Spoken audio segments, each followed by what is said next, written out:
Over the past decade, Bitcoin has shown a correlation of 0.17 with the S&P 500, lower than other alternative assets like the S&P Goldman Sachs Commodity Index, which is a correlation of 0.42 with the S&P 500 during the same period.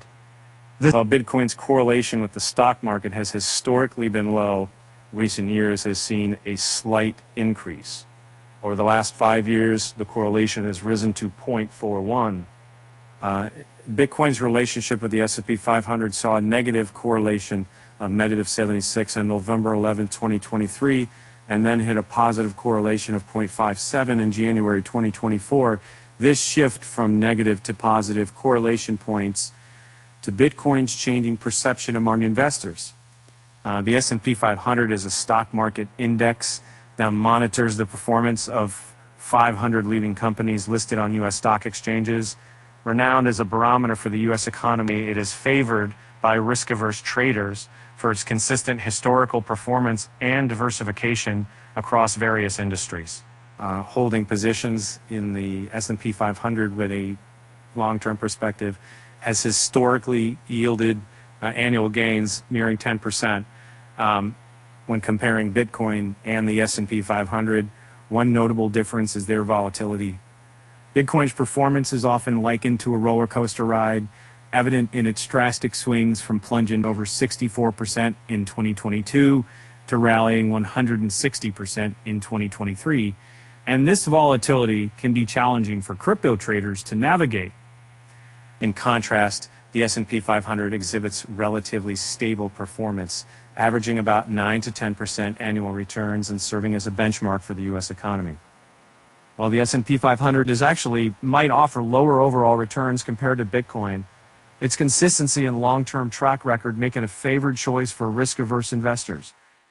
The correlation between Bitcoin and the S&P 500 can be attributed to factors such as declining inflation numbers, and the U.S. Federal Reserve's decision to pause interest rate hikes has created a favorable environment for risk on trading, leading to bull rallies for both Bitcoin and the S&P 500 index, despite the bearish sentiment following the 2022 correction.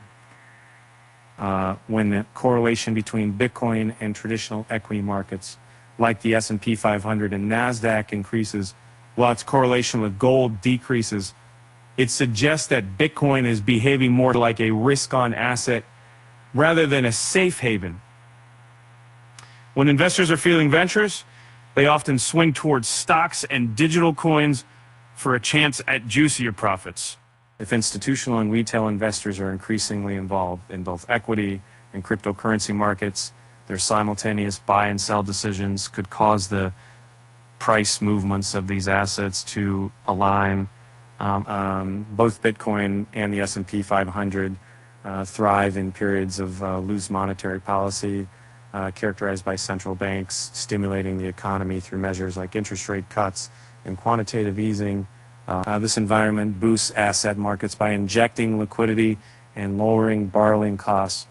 Consequently, investors flock to both traditional and crypto markets, driving up prices. However, when central banks tighten by monetary policy by raising interest rates, as seen recently, it can dampen market enthusiasm and impact asset prices.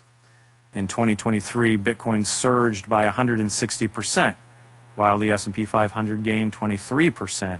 However, it is essential to consider past performance, as Bitcoin experienced a significant 64% crash in 2060 compared to the S&P 500's 19% decline.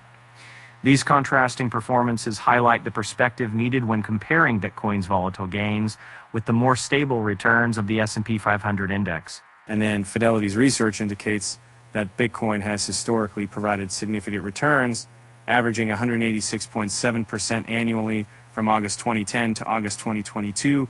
However, since the launch of the Bitcoin futures market is 2018, its average annual returns have been around 8.8%. While past performance suggests potential for high returns, Bitcoin's extreme volatility should not be overlooked.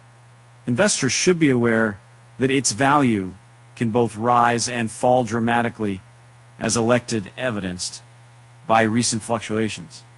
To assess Bitcoin's risk, Fidelity conducted simulations adding different amounts of Bitcoin to a traditional 60-40 portfolio. The study found that even a small allocation of Bitcoin significantly increased in portfolio volatility. For instance, replacing 1% of stocks or bonds with Bitcoin contributed about 3% to overall portfolio volatility, with risks increasing exponentially as allocation levels rose. Bitcoin's recent price surge aligns with optimism in technology stocks on Wall Street, reflected by the rise in the NASDAQ 100 index relative to the S&P 500 and the XSPX ratio. This positive correlation suggests that movements in technology stocks influence Bitcoin's market. Traders monitoring Bitcoin may track the index SPX ratio for insights. Despite potential fluctuations, optimism prevails in the crypto market due to factors like the upcoming halving-induced supply reduction and increased ETF demand, fueling predictions of Bitcoin reaching $150,000. And according to Ali Martinez suggested that Bitcoin's price trajectory might parallel that of the S&P 500, raising the question of whether the recent drop from $32,000 to $25,000 represented the final opportunity to buy at a low price. Imagine if Bitcoin price movement mirrors the dollar SPX. Picture this. The dip from $32,000 to $25,000 in hashtag BTC was our only chance to buy in low. Could we be only on the verge of an unstoppable rise? Is it up only from here for BTC? Yeah. He speculated whether this decline could signal the beginning of an upward trend, leading to a scenario on where Bitcoin only moves in one direction, upward.